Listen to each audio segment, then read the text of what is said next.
जय गुरु जी, शुक्राना गुरु जी। सारी संगत को जय गुरु जी। ओम नमः शिवाय, शिव जी सदा सहाय। ओम नमः शिवाय, गुरु जी सदा सहाय। शिव पुराण श्री शतरुद्र संहिता का 13वां अध्याय। विश्वानर को वरदान। नंदीश्वर बोले, हे ब्रह्मपुत्र, अब आप शशि मौली भगवान शिव के उस उत्तम चरित्र को सुनिए जिसमें उन्होंने विश्वानर के घर अवतार लिया था। बहुत पहले नर्मदा नदी के किनारे नर्मपुर नामक नगर था। इस नगर में विश्वानर नाम के एक महामुनि रहते थे। वे भगवान शिव के परम भक्त थे और संपूर्ण शास्त्रों के ज्ञाता थे। उनका विवाह शुचिष्मति नामक ब्राह्मण कन्या से हुआ था। वह ब्राह्मण पत्नी अत्यंत पतिव्रता थी और अपने पति विश्वानर की बहुत सेवा करती थी। उसकी इस प्रकार सच्चे हृदय से की गई निष्काम सेवा से प्रसन्न होकर महामुनि विश्वानर उसे वरदान देना चाहते थे। उन्होंने अपनी पत्नी से कहा कि मैं तुम्हारी इस उत्तम सेवा से बहुत प्रसन्न हूँ। तुम्हें वर देना चाहता हूँ। तुम्हारी जो कामना हो उसके बारे में मुझे बताओ। अपने पति के इन वचनों को सुनकर ब्राह्मण पत्नी ने कहा, यदि आप मुझ पर प्रसन्न हैं तो कृपा कर मुझे महादेव जी के समान पुत्र प्रदान करें। अपनी पति के इस वर को सुनकर विश्वानर सोच में डूब गए कि मेरी पत्नी ने मुझसे बड़ा ही दुर्लभ वर मांगा है। यह वर तो त्रिलोकीनाथ भगवान शिव की कृपा से ही पूर्ण हो सकता है।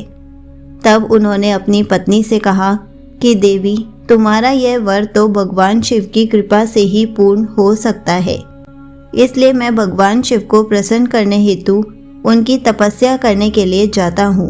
अपनी पत्नी को तपस्या के बारे में बताकर विश्वानर अपने घर से निकल गए।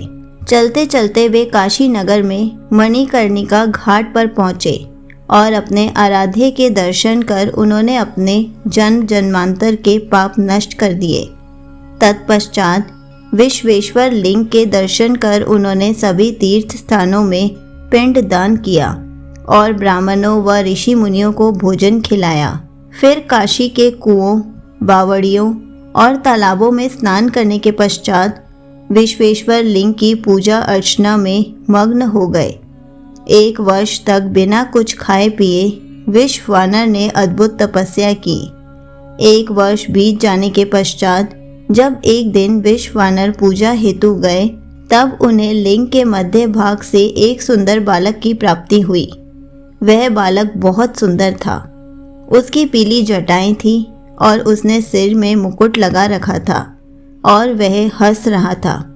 ऐसे अद्भुत बालक को पाकर महामुनि बहुत प्रसन्न हुए। उन्होंने भगवान शिव का बहुत बहुत धन्यवाद किया और उनकी स्तुति करने लगे। वह बालक प्रसन्नता पूर्वक बोला, हे ब्राह्मण, मैं तुमसे प्रसन्न हूँ। बोलो, क्या वर मांगना चाहते हो? तब विश्वानर बोले, प्रभु, आप तो सर्वेश्वर हैं, सब कुछ जानने वाले हैं। अपने भक्तों के मन की बात भला आपसे कैसे छिप सकती है? तब भगवान शिव ने अपने बाल रूप में ही कहा, विश्वानर, तुम्हारी तपस्या सिद्ध हुई। शीघ्र ही मैं तुम्हारी पत्नी शुचिष्मति के गर्भ से तुम्हारे पुत्र के रूप में जन्म लूंगा। तब मेरा नाम ग्रहपति होगा। यह वरदान देकर भगवान शिव का वह बाल रूप अंतर्धान हो गया और विश्वानर प्रसन्नता पूर्वक शिवलिंग को नमस्कार करके अपने घर चले गए। संगत जी, यहीं पर शिव पुराण श्री शतरुद्र संहिता का 13वां अध्याय समाप्त होता है। जय गुरु जी, शुक्राना गुरु जी।